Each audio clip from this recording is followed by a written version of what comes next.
السلام علیکم ورحمۃ اللہ وبرکاتہ۔ قرآن کے 20 فیکٹس، کیا آپ کو قرآن کی یہ باتیں معلوم ہیں؟ 20 اہم باتیں قرآن کے بارے میں۔ آج ہم اس کتاب کے بارے میں بات کریں گے جس کو مسلمان روزانہ نماز میں، گھر میں، مدرسے میں دیکھ کر یا بغیر دیکھ یاد کرتے ہیں، پڑھتے رہتے ہیں۔ صرف یہی نہیں بلکہ اس میں لکھی ہوئی باتوں پر 100% ایمان رکھتے ہیں اور یقین رکھتے ہیں کہ اس پر عمل کرنے والا جنت کا حقدار ہے اور اس میں منہ پھیرنے والا گنہگار ہے۔ تو چلیے 20 اہم باتیں قرآن کے بارے میں جانتے ہیں۔ نمبر 1، قرآن اللہ تعالیٰ کی کتاب ہے اور اس میں اللہ کے حکم لکھے ہوئے ہیں اور اللہ تعالیٰ چاہتے ہیں کہ بندے اس کو پڑھے اور اس میں بتائے گئے طریقوں کے مطابق زندگی گزاریں۔ نمبر 2، قرآن لفظ کا مطلب ہے پڑھی جانے والی کتاب۔ کسی بھی کتاب کا جو ٹائٹل ہو اس کا کوئی نہ کوئی مطلب ہوتا ہے، تو اسی طرح یہاں ٹائٹل قرآن ہے اور قرآن کا مطلب ہے ہمیشہ پڑھی جانے والی کتاب۔ کوئی بھی کتاب جب پڑھ لی جاتی ہے تو اسے کنارے رکھ دیا جاتا ہے، لیکن یہ کتاب ایسی ہے جس کا پڑھنا کبھی ختم نہیں ہوتا بلکہ ایک بار مکمل کر لینے کے بعد پھر سے شروع ہو جاتا ہے۔ نمبر 3، قرآن دنیا میں سب سے زیادہ پڑھی جانے والی کتاب ہے۔ نمبر 4، قرآن کو کئی ناموں سے جانا جاتا ہے۔ یہ کتاب صرف قرآن کے نام سے ہی نہیں بلکہ کئی ناموں سے مشہور ہے، جیسے الکتاب، الفرقان، التنزیل، الذکر، النور، الہدیٰ وغیرہ۔ نمبر 5، قرآن پر سب سے زیادہ ریسرچ کیا گیا ہے اور ہمیں سائنس کے ہر شعبے کی جانکاری ملتی ہے۔ نمبر 6، قرآن آخری نبی حضرت محمد صلی اللہ علیہ وسلم پر نازل ہوا اور آپ کی ذمہ داری تھی کہ قرآن اس پیغام کو ہر شخص تک پہنچایا جائے۔ نمبر 7، قرآن رمضان کے مہینے میں نازل ہوا۔ قرآن رمضان کے مہینے میں نازل ہوا اور اس کے بارے میں خود اللہ تعالیٰ نے سورہ بقرہ میں فرمایا ہے کہ ہم نے اس قرآن کو رمضان المبارک کے مہینے میں نازل کیا۔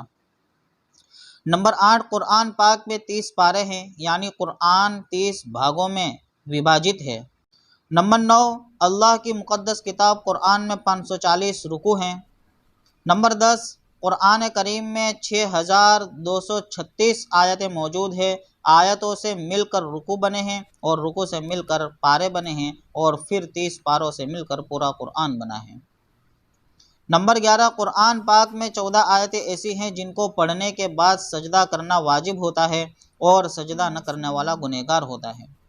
نمبر 12، جو آیتیں یا صورتیں رسول کریم صلی اللہ علیہ وسلم پر ہجرت سے پہلے مکہ میں اتری وہ مکی ہے اور جو صورتیں ہجرت کے بعد مدینہ میں اتری وہ مدنی ہے۔ نمبر 13، سب سے پہلی آیت اقرأ بسم ربک الذی خلق نازل ہوئی جو کہ 30ویں پارے میں سورہ علق میں ہے اور یہ اس وقت نازل ہوئی جب نبی کریم صلی اللہ علیہ وسلم غار حرا میں موجود تھے۔ نمبر 14، قرآن پاک کی نازل ہونے والی سب سے آخری آیت سورہ بقرہ کی الیوم اکملت لکم دینکم واتممت علیکم نعمتی ورضیت لکم الاسلام دینہ ہے۔ نمبر 15، مکمل قرآن پاک 23 سال میں نازل ہوا۔ نمبر 16، سب سے بڑی سورہ بقرہ ہے جس میں 286 آیتیں ہیں۔ یہ پہلے پارے سے شروع ہو کر تیسرے پارے میں ختم ہوتی ہے اور تقریباً 2.5 پارے کی ہے۔ نمبر 17، قرآن کی سب سے چھوٹی سورہ کوثر ہے اور اس میں صرف 3 آیتیں ہیں اور یہ 30ویں پارے میں ہیں۔ نمبر 18، قرآن کی سورہ اخلاص کو 1/3 قرآن کے نام سے جانا جاتا ہے، یعنی اس سورہ کو پڑھنے پر 1/3 قرآن کا ثواب ملتا ہے۔ نمبر 19، سورہ الکافرون کو 1/4 قرآن کے نام سے بھی جانا جاتا ہے، یعنی اس سورہ کو پڑھنے پر 1/4 قرآن کا ثواب ملتا ہے۔ نمبر 20، قرآن مجید میں اب تک کسی قسم کی کوئی تبدیلی نہیں ہوئی ہے بلکہ اس مقدس کتاب کا ہر حرف اسی حالت میں ہے جس حالت میں نبی کریم صلی اللہ علیہ وسلم اپنی امت کے لیے چھوڑ کر گئے تھے۔ اس کتاب میں کوئی تبدیلی ہو بھی نہیں سکتی کیونکہ اللہ نے خود ہی اس کی حفاظت کا وعدہ کیا ہے۔ تو یہ جو چیزیں تھیں 20 چیزیں آپ کو بتائی گئی ہے قرآن کریم کے بارے میں۔ تو آپ کو یہ ویڈیو کیسی لگی ہے اس کے بارے میں کمنٹ میں ضرور بتائیں، اور ویڈیو اگر اچھی لگی ہو تو اس ویڈیو کو لائک کیجیے اور ویڈیو کو شیئر کیجیے اور ہمارے اس چینل کو سبسکرائب کیجیے اور بیل آئیکن کو دبانا نہ بھولیے۔ اس سے بھی اچھی ویڈیو ہم آپ کو انشاءاللہ بتاتے رہیں گے۔ جزاکم اللہ خیرا و احسن الجزاء۔ السلام علیکم ورحمۃ اللہ وبرکاتہ۔